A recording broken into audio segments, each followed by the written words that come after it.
out here today to call for boycott the investment of sanctions from Israel, for Israel to respect the ceasefire and withdraw from the occupied territories and end its attacks on worshippers at Aleph. In particular, we're outside Marks and Spencer's today because they are deeply invested in not only investing in Israel but also still buying products from illegal settlements.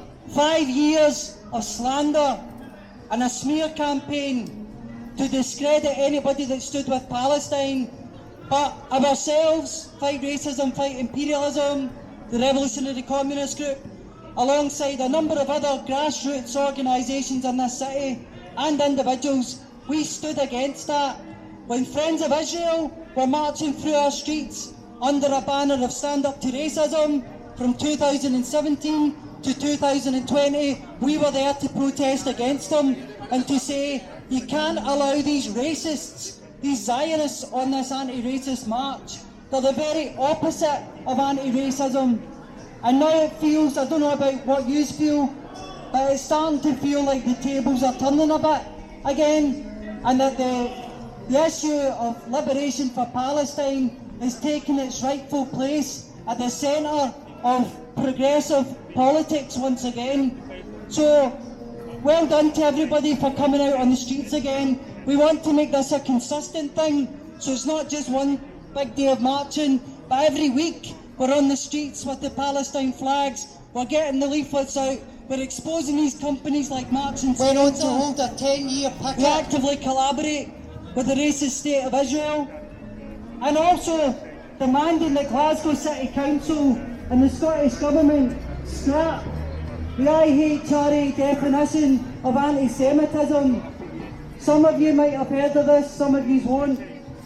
In 2017, following the Tory government in England, the Scottish Government adopted the International Holocaust Remembrance Alliance definition of anti-Semitism. And this definition includes at least 7 examples that clearly mentions Israel. Right, one of the examples of this new definition of anti-Semitism is you can't call the state of Israel a racist endeavour. Right? In other words, you're calling Israel a racist state if you recognise that the state of Israel is a settler colonial state that was based on the robbery and occupation of Palestinian land. You're an anti-Semite under this definition, right?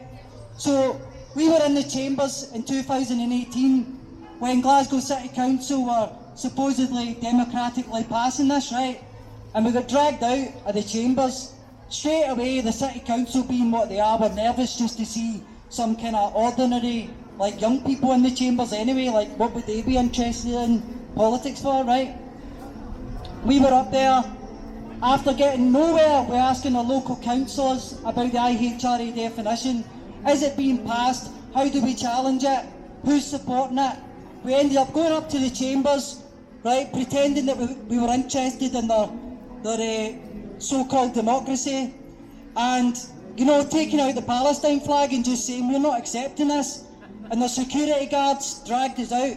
And now I'm proud to say, and I'll go on public record as saying, I'm proud to say that I'm banned. I am banned from the city chambers. Right, I've got a letter to prove it, and it's getting framed one day. I haven't brought it myself, but we actually need to challenge the council. And if that means that every single one of us has our own letter to show that we challenge the council, that we are banned from the city chambers for demanding basic democracy and solidarity with the people of Palestine, then so be it. So yeah, this is an open mic. Anybody you want to come up, give us an update about what's happening in Palestine. Somebody's already mentioned that the Israelis are once again attacking Al-Aqsa Mosque. I don't know about that myself, but yeah, feel free to take the mic. I just want to share a couple of things with you guys, okay? So back in 2014, I was at the University of Strathclyde, and I called out Zionism for the fascist, racist endeavour it was.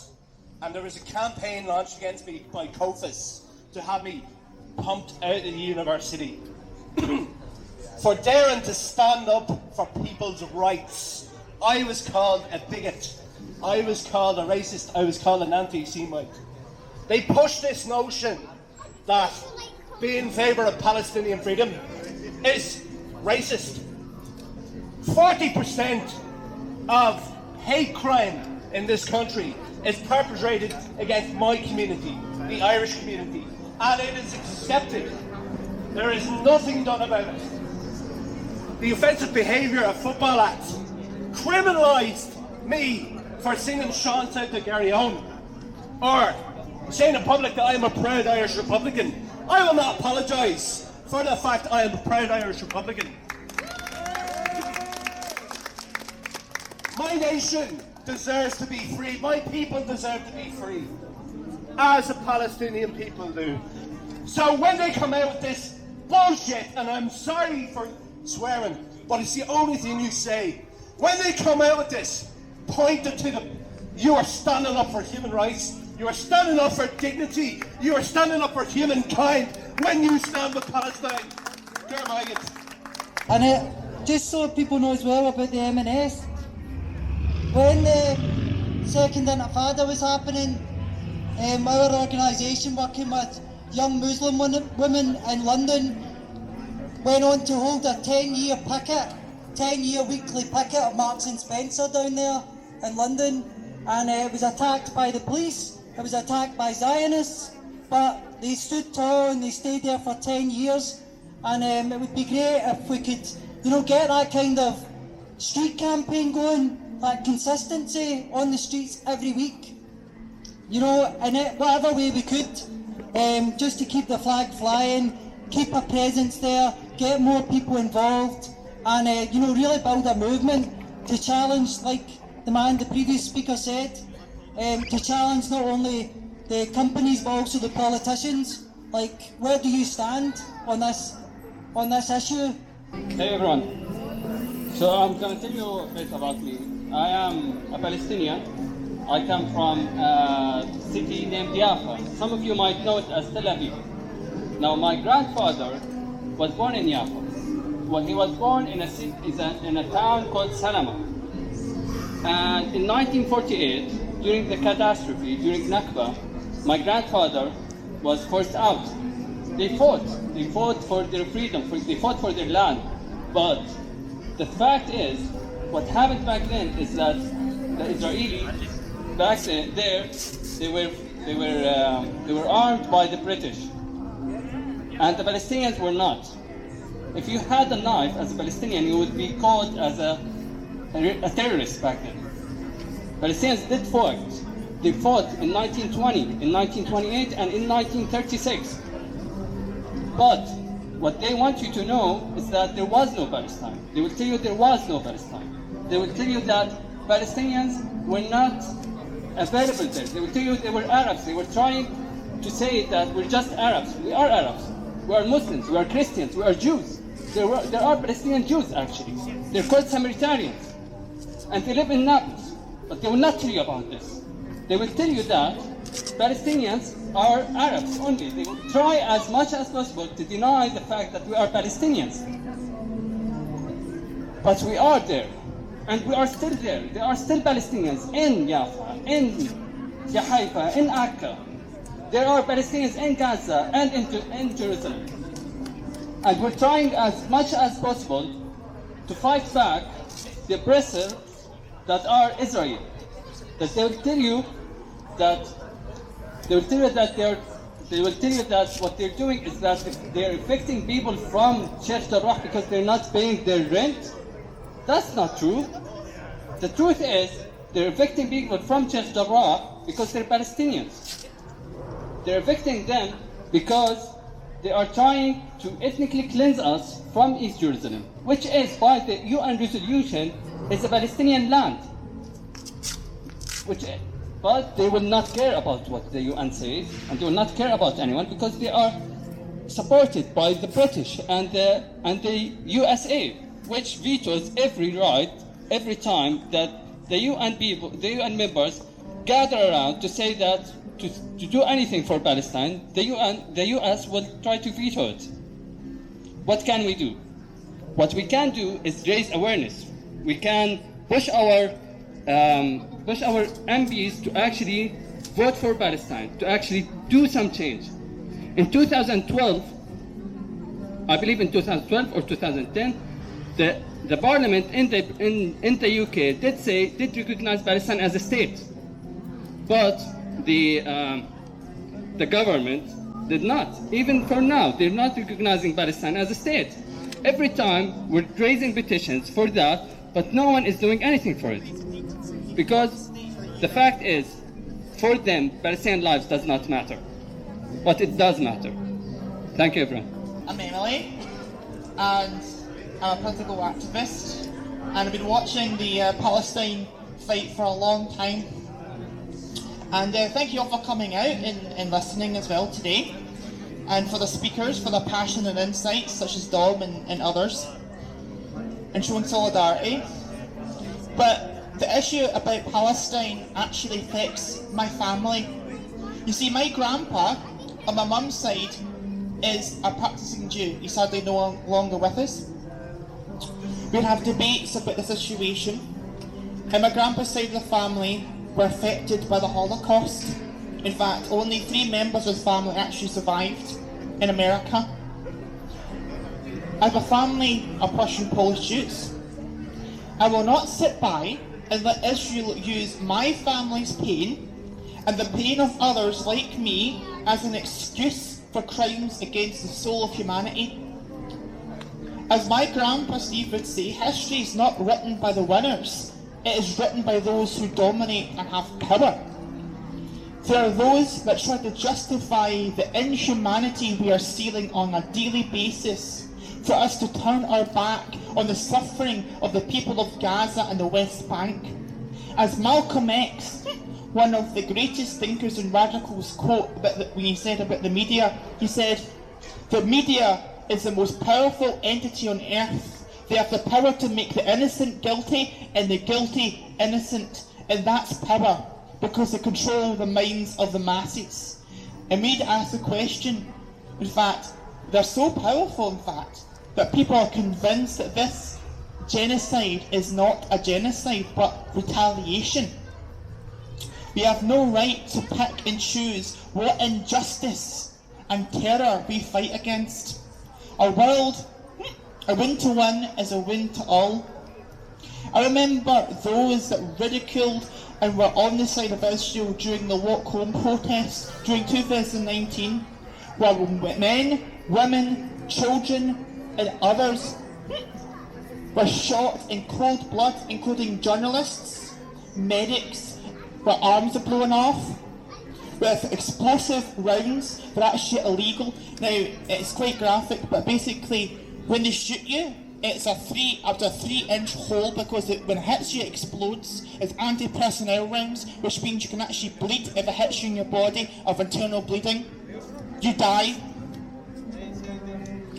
But people, there was no protests then, were there, of peacefully marching against this? There was no outrage in the media in 2018 of a peaceful assembly of Palestinians getting shot in cold blood in broad daylight.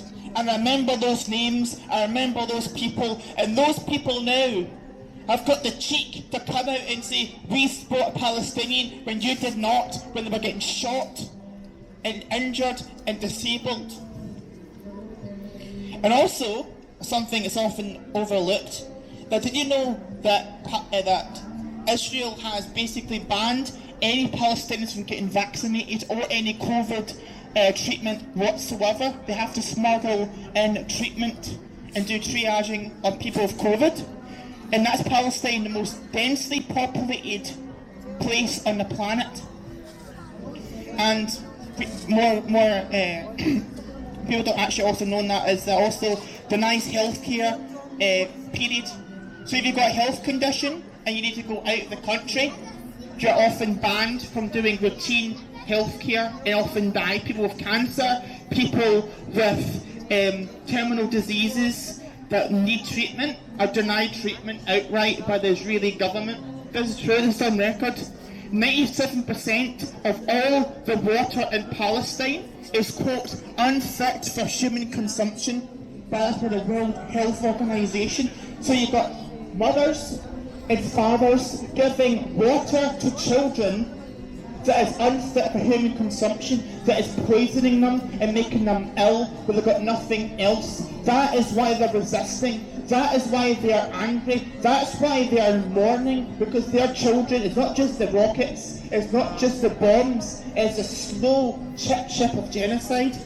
And before I go, I just want to say that we need total contempt for Israel, the pulling of all support in the UK and Scotland BDS and no aid to them. We cannot just do marches, we cannot just boycott, just like Dom said and other speakers. We need to actually pressure the government and other people to not invest, to not support and not even give arms to Israel to bombing. Words are cheap, but action takes courage. Thank you.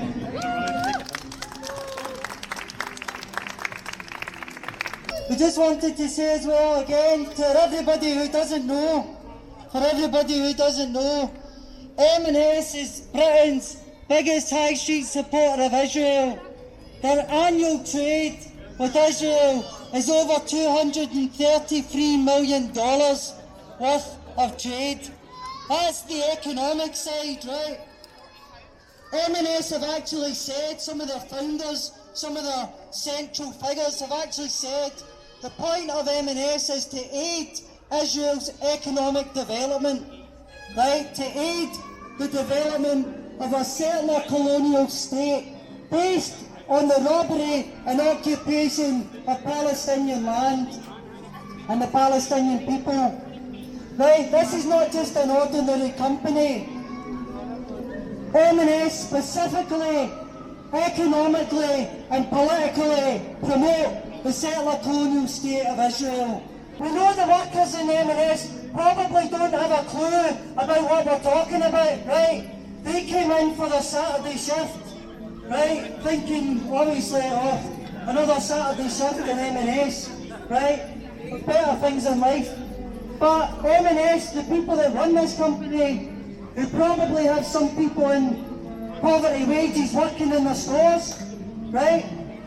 The managers, the bosses of M&S, that's who we're targeting when we're outside this store. And we call on M&S workers, people who are working under these bosses and managers, to stand with the protest. You know, your job title might be to stand on the counter to sell products, but your job title isn't to harass protesters trying to hold your bosses to account. And that's why we say, M&S, blood on your hands. M&S, M&S, M&S, M&S, you support Israel. You support Israel, and we support Palestine.